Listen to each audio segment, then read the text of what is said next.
OnePlus 7 Pro fresh piece है, crash डम mode में है फ़ोन। कई बार ये फ़ोन डेड भी आते, क्रैश डम भी होते, लोगो रिस्टार्ट भी होते, वर्किंग कंडीशन में भी रिस्टार्ट होते। ये सब सेट ड्यूल डेकर आते हैं, जिसमें DDR2 और DDR3 दोनों रैम सपोर्टेबल वर्जन के आते हैं। इसमें DDR2 है, तो CPU और रैम दोनों के बीच में जो आपस में कनेक्शन है वो मिस आउट हो चुका है। अगर आप CPU को प्रॉपरली, खाली रैम को प्रॉपरली आप रिबॉल कर दोगे तो फिर भी आपका फ़ोन चलेगा, बट वो फ़ोन आपका लंबा नहीं चलता है, महीने 1.5 महीने में रिटर्न आता है। तो आपको CPU और रैम दोनों को एक साथ रिबॉल कर देना है, तो आपको बेटर रिजल्ट मिलेगा। ना ही आपका सेट रिटर्न आएगा और कस्टमर का भी परफॉर्मेंस वीक नहीं होगा फ़ोन का। तो बेटर ऑप्शन यही है कि आप दोनों रिबॉल कर दे। CPU निकालने के लिए ये जो शील्ड है मैंने उतार दिया है, ताकि स्क्रैपर अपना जो है वो ब्लैक पेस्टेड है ये CPU। तो स्क्रैपर को बोर्ड के सरफेस के लेवल से अपने को चलाना था, इसलिए मैंने ये शील्ड उतारा हुआ है, वरना शील्ड उतारने की ज़रूरत नहीं होती है। OnePlus 6 और 60 वो सब में, 60 में और 7 Pro में दोनों में एक ही CPU आता है, बट इसमें शील्ड उतारने के लिए इसलिए मैंने उतारा हुआ है, तक इसमें ज़्यादा ब्लैक पेस्टेड है। ये जो ऊपर है वो हीट सिंक ग्रीस है, जो पूरा ड्राई हो चुका है, इसकी वजह से ही ये प्रॉब्लम आया हुआ है। बोर्ड को जो हीट सिंक अपर साइड पे लगाया हुआ है वो पूरा बेटर तरीके से क्लीन कर लो, कहीं पे भी आपको ये रह ना जाए, वरना ये PPD से जब आप रिबॉल करोगे तो माइनर सा पॉइंट भी PPD को टच नहीं होने देगा बोर्ड से। तो जितना हो सके उतना प्योर क्लीन कर दो, कि यहाँ पे थर्मल ग्रीस था ही नहीं, उतना आपको क्लियरिटी से काम करना है। स्टैंड में मैंने लॉक कर दिया है बोर्ड को। सबसे पहले ब्लैक पेस्टेड का ग्लू काट देते CPU के आउटर साइड से। जो कुछ भी कंपोनेंट बाजू में टच किए हुए दोनों को सेपरेट करना ज़रूरी है, वरना जब आप CPU रिमूव करोगे तो साथ में कोई रजिस्टर या कोई कैपेसिटर उड़ जाएगा, तो तुम्हारा फ़ोन ऑन नहीं होता है। कई बार खाली कॉलकॉम पोर्ट ही गिराता है। मोस्टली कैप फिल्ट्रेशन के लिए होता है, लेकिन ये सब मॉडल में कई बार कैप ज़रूरी भी होते हैं, जो कि वो I2C की लाइन पे दिए हुए हैं। 260 पे मैंने ग्लू कटिंग करना स्टार्ट किया है DP002 से। जहाँ पे आपकी गन चल रही है वहाँ पे ही आपका ब्लेड चलना चाहिए, तो आपको थोड़ा इजी हो जाएगा ग्लू काटना, लो मेल्टिंग हो जाएगी आपकी ब्लैक पेस्टेड, तो आपको स्मूथनेस मिलेगी थोड़ी। खास ध्यान यही रखना है कि आपकी ब्लेड की आगे की पॉइंट शार्प नहीं होनी चाहिए, वरना आपके बोर्ड के प्रिंट को डैमेज कर देगी। ग्लू कटिंग होने के बाद, कंफर्म करने के बाद, मैंने यूहा की जो गन आती है, जो उसको शूट बोलते हैं, वो शूट गन से मैंने CPU और रैम दोनों को डिस्कनेक्टेड किया हुआ है। शूट गन का फ़ायदा ये होता है कि जहाँ पे आप उसको फोकस करा रहे हो वहाँ पे इंस्टेंटली वो पार्ट हीट हो जाता है, तो बेटर रिजल्ट आपको मिलता है 2008 से। थोड़ा सा ही मतलब आप हीट दोगे तो इजीली जो कुछ भी आपके गोल है वो प्रॉपर हीट हो जाएगा। रैम निकलने के बाद आप ये कंफर्म करें कि ज़्यादा पेस्ट रैम में है या फिर CPU में। अगर ज़्यादा पेस्ट आपके CPU में लगा हुआ है तो वो पेस्ट आपको साफ़ करना पड़ेगा ब्लैक पेस्टेड, वरना आपका CPU फूल जाएगा। मेरे में ज़्यादा पेस्ट रैम पे चला गया है, तो CPU पूरा डायरेक्ट ही में निकल रहा हूँ, वरना आपको साथ में CPU का भी ग्लू ऊपर से काटना पड़ता था।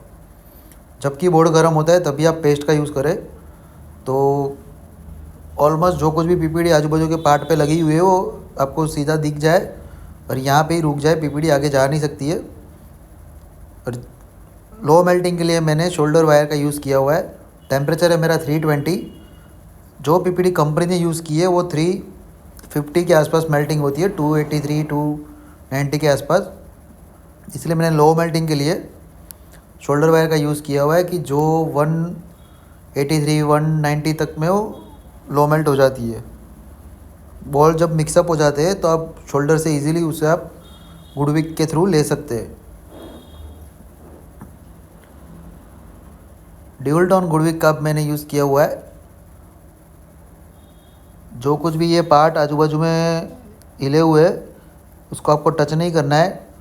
गुडविक से खाली आप सरफेस और ब्लैक पेस्टेड जितना हो सके उतना आप काट लो, अदरवाइज़ जो बॉल आपने लो मेल्टिंग की है उसे खाली खींच लो तो फिर भी आपका इजीली क्लीनिंग प्रोसेस में हेल्प हो जाएगी। यहाँ पे आपको इजीली घुमाना है, ज़्यादा प्रेशर वगैरह नहीं देना है। अगर ब्लैक जो ग्लू है वो रह जाता है तो फिर भी अपन ब्लेड से काट लेंगे, बट जितना हो सके उतना सारे बॉल को लेवल सरफेस पे 0 0 करने की ट्राई करो। उससे आपको बेटर रिजल्ट और बेटर परफॉर्मेंस मिलेगा क्लियर करने में।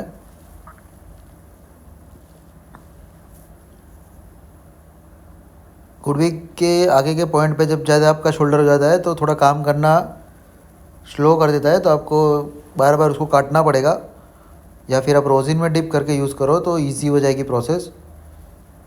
शायद आपको दिख रहा होगा कि थोड़ा बहुत ब्लैक पैचेड भी कट चुका है और सारी जगह पे मैंने डी शोल्डर विक घुमा दिए, तो जो कुछ भी बॉल लो मेल्टिंग किए थे या फिर कंपनी की पीडी वाले थे वो सारे हो गए थे गुडविक के साथ। अब यहाँ पे ब्लैक पैचेड ज़्यादा है तो एक बार आप कंफर्म कर लीजिए शोल्डर से कि आपका जो पीपीडी वाले बॉल है वो क्लियर है, तो ही आप उसको कॉटन का यूज़ करके क्लीन करें, वरना वापस वहाँ पे गुडविक को घुमा दे। अब कॉटन से ये कंफर्म करें कि कोई आपका ट्रैक वगैरह कुछ डैमेज नहीं हुआ है, और जितना हो सके उतना ब्लैक पैचेड को भी क्लियर करने की ट्राई करें। ये 2 3 पार्ट जो मेरे थे वो जब सीपीयू को रिमूव किया था तभी अनबैलेंस हो गए थे, तो एक बार आप उसे फिक्स कर दे पहले, वरना जब आप सीपीयू या फिर ब्लेड से सीपीयू ब्लेड या फिर नॉर्मल ब्लेड से आप जब ब्लैक पैचेड काटोगे तो पॉसिबिलिटी ये भी होती है कि वो पार्ट वहाँ से उड़ जाए। वो पार्ट पहले फिक्स करना ज़रूरी होता है। यहाँ पे भी 2 कैप हिले हुए और यहाँ पे भी एक रजिस्टर साइड में जा चुका है, वहाँ से ही मैंने स्क्रैपर को टच किया था इसलिए हो सकता है ये सब। यहाँ पे आपको टेम्परेचर 300 भी चल जाएगा क्योंकि अभी भी बोर्ड फ़िलहाल थोड़ा बहुत गर्म था। फिक्स है।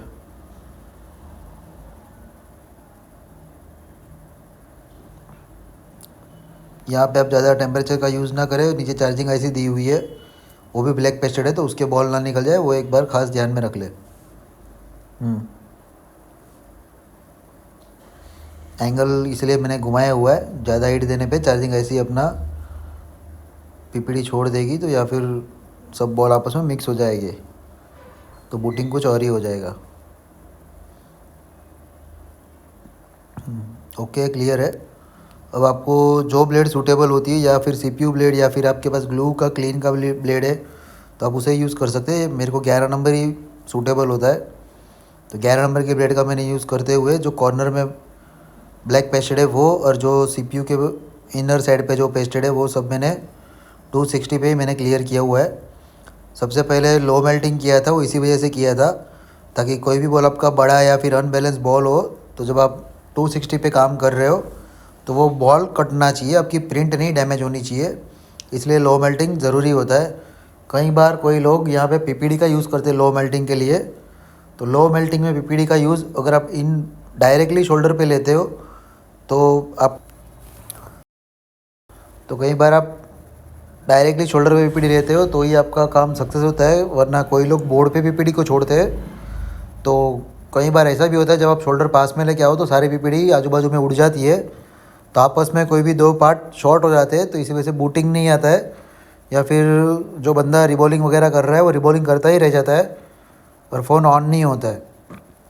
तो ये बात का खास ध्यान रखें।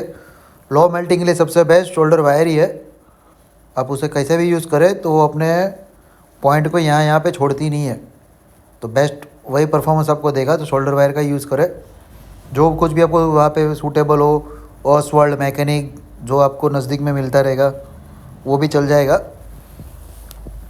अब 11 नंबर की ब्लेड से मैंने सीपीयू को इनर साइड और जो आउटर फ्रेम में होता है पेस्ट वो मैंने पूरा क्लियर करने की ट्राई की है।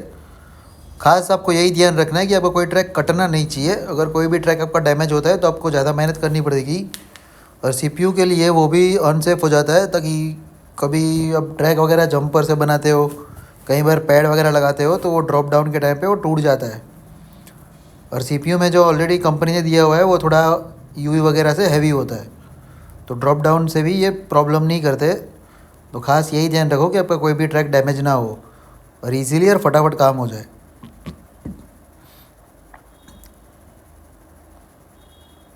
अब पूरा बोर्ड क्लियर हो चुका है। तो एक बार सिंगल टोन गुड़वी का यूज़ करके जो अनबैलेंस मेरे बॉल रहेंगे, मतलब जब थोड़े बहुत बॉल जो बड़े रहेंगे वो मैंने ब्लेड से काटे हुए रहेंगे, तो सारे बॉल को सरफेस को 0-0 कर देते, ताकि जो कुछ भी अनवांटेड जो पेस्ट रहेगा थोड़ा बहुत वो भी साथ में आ जाएगा, और आपका जो लो मेल्टिंग का प्रोसेस आपने जो किया था वो भी 0-0 लेवल पे हो जाएगा। मतलब सीपीयू की सरफेस पूरी प्लेन हो जाएगी, तो आपका सीपीयू बैठने में कोई प्रॉब्लम नहीं करेगा। जब प्लेन सरफेस पे रिबॉलिंग किया हुआ सीपीयू बैठता है तो परफेक्ट कोई भी बॉल आपका छूट नहीं जाता है, सारे बॉल टच होके बैठते हैं। इसलिए खास बात का ये ध्यान रखें, कई बार कोई बंदे को अगर ये प्रॉब्लम आ रही है कि जब सीपीयू वगैरह रिबॉलिंग कर रहे हैं तो कई सारे बॉल टच नहीं होते कई बार, तो आप खाली क्लीन अप पे ज़्यादा ध्यान ध्यान दें और सरफेस लेवल को प्लेन कर दें, तो सारे बॉल आपके बैठ जाएंगे, आपको फाइनल टचअप की भी ज़रूरत नहीं होगी। अब जितना मेरे गुडविक से पेस्ट वगैरह कट रहा था उतना मैंने काट दिया है। सरफेस को एक बार आप देख सकते हैं, पूरा 0-0 लेवल हो चुका है। पूरे बोर्ड को मैंने क्लीन कर दिया है, लेकिन थोड़ा बहुत मुझे यहाँ पे पेस्ट लग रहा है ब्लैक पेस्टेड, तो 11 नंबर की ब्लेड से आप सब जगह पे घुमा दो बॉर्डर पे,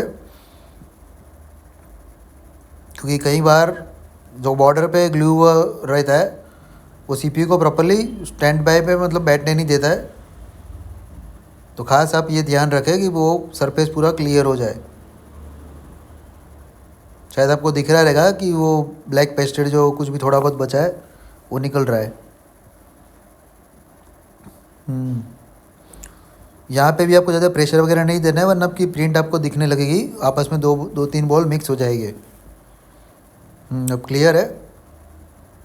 same process full clean up कर दे। हाँ, अभी पूरा सरफेस 0-0 है। अब आती है रैम और सीपीयू की बारी, तो सबसे पहले रैम को ले लेते हैं। यहाँ पे अगर आपको सूटेबल होता है तो 280 टेम्परेचर रखें या फिर 300। क्विक 2008 का मैंने यूज़ किया हुआ है, 300 टेम्परेचर मैंने रखा हुआ है। ज़्यादा टेम्परेचर पे अगर आप काम कर रहे हो तो आपकी स्किल अच्छी होनी चाहिए, वरना सीपीयू या फिर जो कुछ भी आप आईसी पे काम कर रहे हो वो डैमेज होने के चांसेस बढ़ जाते हैं। ये पल्स विथ एयर आपको देनी है हीट, जहाँ पे मतलब आपको ज़रूरत है वहाँ पे आपको हीट देनी है, अदरवाइज़ ज़रूरत नहीं है। आप कुछ और जगह पे आप स्क्रैच कर रहे हो, कोई और जगह पे हीट जा रही है, तो ये चीज़ आप ध्यान रख के ना करें। ये बात का आप खास ध्यान रखें। अब शोल्डर से मैंने जो कुछ जो ब्लैकिश बॉल है उसको मैंने शाइनी करने के लिए शोल्डर वायर का यूज़ किया। यहाँ पे आप पीपीडी का यूज़ कर सकते हो, क्योंकि यहाँ पे पीपीडी आपको वापस साथ में क्लियर अप हो जाएगी। अब सेम प्रोसेस मैंने की है ब्लैक पेस्टेड, और जो शोल्डर से मैंने जो बॉल बनाए थे उसको अनवांटेड निकाल रहा हूँ, ताकि पूरा रैम अपना क्लियर हो जाए। क्लियर है। अब सीपीयू के टाइम पे सबसे पहले रैम की पोर्शन आप काटें, क्योंकि नीचे आपका सीपीयू का साइड है, तो वहाँ पे अगर आप डायरेक्टली अटैक कर देंगे तो ये अनबैलेंस जो बॉल है वहाँ से सीपीयू आपका फूल जाएगा। खास ये ध्यान रखें, जितना ब्लैक पेस्टेड है उसको आप पहले क्लियर कर दे। शोल्डर अगर निकलता है तो फिर भी ठीक है, अगर नहीं निकलता है तो फिर भी ठीक है, बट पेस्ट आपका जितना हो सके उतना आप निकाल दे। सीपीयू आपके स्क्रैच वगैरह ना आए, सीपीयू ब्लेड थोड़ा अच्छे क्वालिटी का यूज़ कीजिए, ताकि आपका सीपीयू रैम वगैरह जो कुछ भी आप आईसी पे काम कर रहे हो ज़्यादा सेफली काम हो जाए। गुडविक का यूज़ मैंने सरफेस को प्लेन करने के लिए किया हुआ है।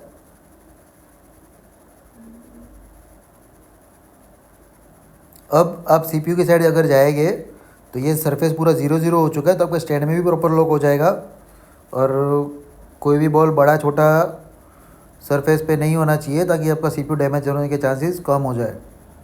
रैम मेरी उड़ गई थी, सीपीयू मेरा। ज़्यादा आपको प्रेशर से लॉक नहीं करना है, इतना लूज ही रखना है। अगर ज़्यादा प्रेशर करोगे और ऊपर से आप हीट दे दोगे इसको, तो फूलने के चांसेस बढ़ जाएंगे। जहाँ पे मेरा स्क्रैपर चल रहा है वहीं पे गन चल रही है, ये खास बात आप नोटिस कीजिए, तो आपका फास्ट काम हो जाएगा।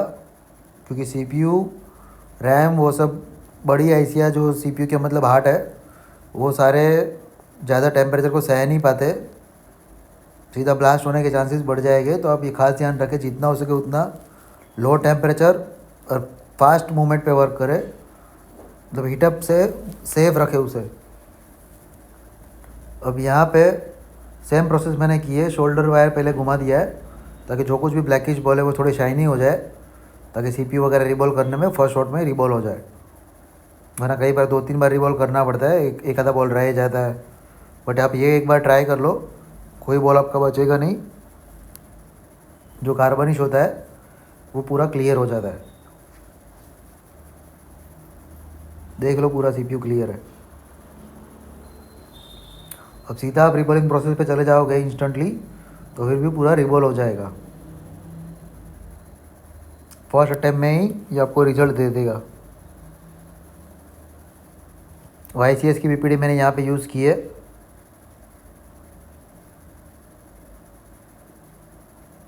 मुझे मतलब ये देखना था कि YCS की बीपीडी लॉन्ग टाइम के बाद रिटर्न आ रही है या फिर थोड़े दिनों में आती है रिटर्न। बट ये बीपीडी शायद बेटर रिजल्ट दे रही है। अब तक एक भी सिटीज़ का रिटर्न नहीं है YCS का। कई बार बहुत सारे बंदे को ये प्रॉब्लम आती है, अगर आप कोई भी सीपीयू वगैरह रिबॉल कर रहे हो, थोड़े दिनों में सेट डेड हो रहे हैं या फिर कुछ ना कुछ प्रॉब्लम आ रही है, वापस से आप उसको रिबॉल कर रहे हो तो परफेक्टली ऑन हो रहा है। तो आप एक बार पीपीडी या फिर अपना पेस्ट एक बार चेक कर ले, एक्सपायरी नहीं हो चुका है। रैम को भी साथ में रिबॉल कर ही लेते, क्योंकि सीपीयू बिठाने के बाद बोर्ड ठंडा होने के बाद बूटिंग वगैरह चेक कर लूँगा, ज़्यादा टाइम वेस्ट नहीं होगा।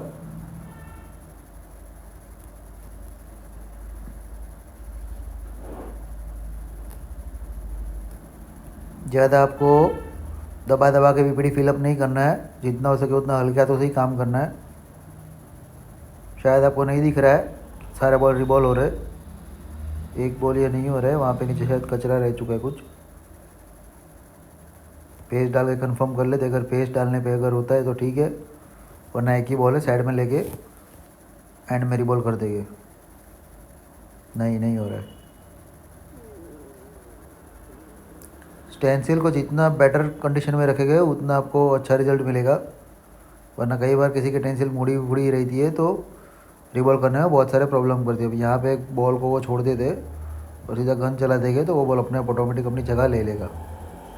हो गया रिबॉल। थोड़ा सा पेस्ट डालो ताकि आपका सीपीयू परफेक्ट जगह पे लॉक रहे, और उसके बाद फाइनल टचअप के टाइम पे आप ज़्यादा पेस्ट का यूज़ करें। कई बार यहाँ पे आप अगर ज़्यादा पेस्ट यूज़ करोगे और सीधा आप इसको हीट दे दोगे तो आपका सीपीयू परफेक्टली बैठ नहीं पाएगा और तैरेगा साइड से, सब जगह पे मतलब भाग जाएगा सीपीयू। इसका आप खास ध्यान रखें। अब मैंने टेम्परेचर रखा हुआ है 360, एयर है मेरा 60, क्विक 2008 है, मॉडिफाई किया हुआ है, वरना 360 पे सबको पता ही रहेगा ये इंस्टेंटली बैठ नहीं जाता।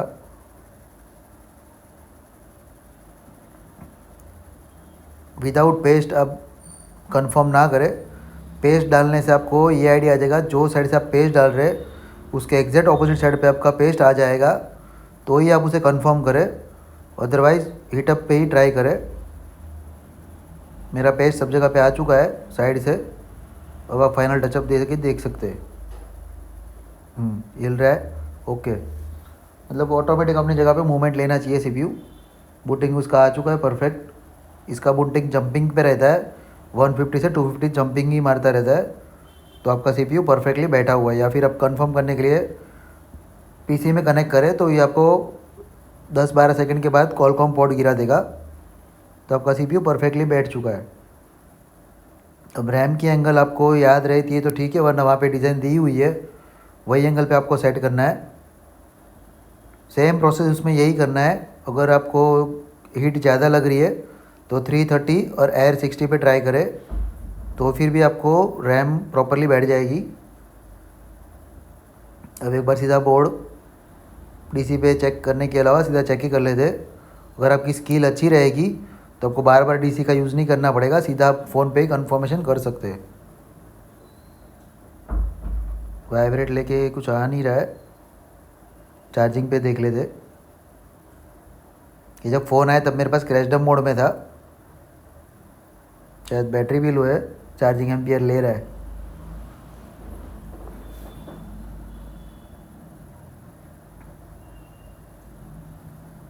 रेड मार्क आ रहा है, बैटरी लो है। कोई नहीं, 1-2 मिनट चार्ज होने देते फिर कंफर्म कर लेते।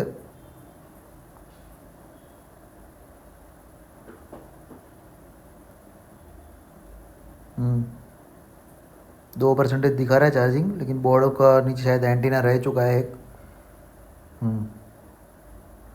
ऑन इसलिए शायद नहीं हो रहा है। हाँ, हो गया। अब ये लोगो आपका बोर्ड अभी थोड़ा बहुत गर्म था, तो पॉसिबिलिटी ये भी होती है कि ये लोग आपका थोड़ा लंबा टाइम चलेगा। तो एक बार आप कंफर्म कर ले कि सब चीज़ चल रही है, उसके बाद एक बार रीसेट करके देख ले, तो ये लोगो आपका इंस्टेंटली मूव कर देगा।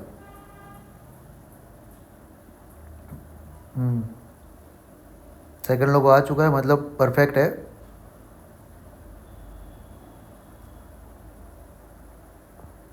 ये क्या डेड सेकंड लोगों के बाद? नहीं, ब्राइटनेस लो है, शायद आपको दिख रहा रहेगा। ब्राइटनेस लो है इसलिए। पासवर्ड नहीं पता है, बट ऑन हो चुका है फ़ोन डेटा के साथ। कस्टमर को डेटा ही चाहिए था। Thank you for watching. इसी तरीके से ट्राई करें, इजीली CPU और OnePlus 7 हो जाएगा।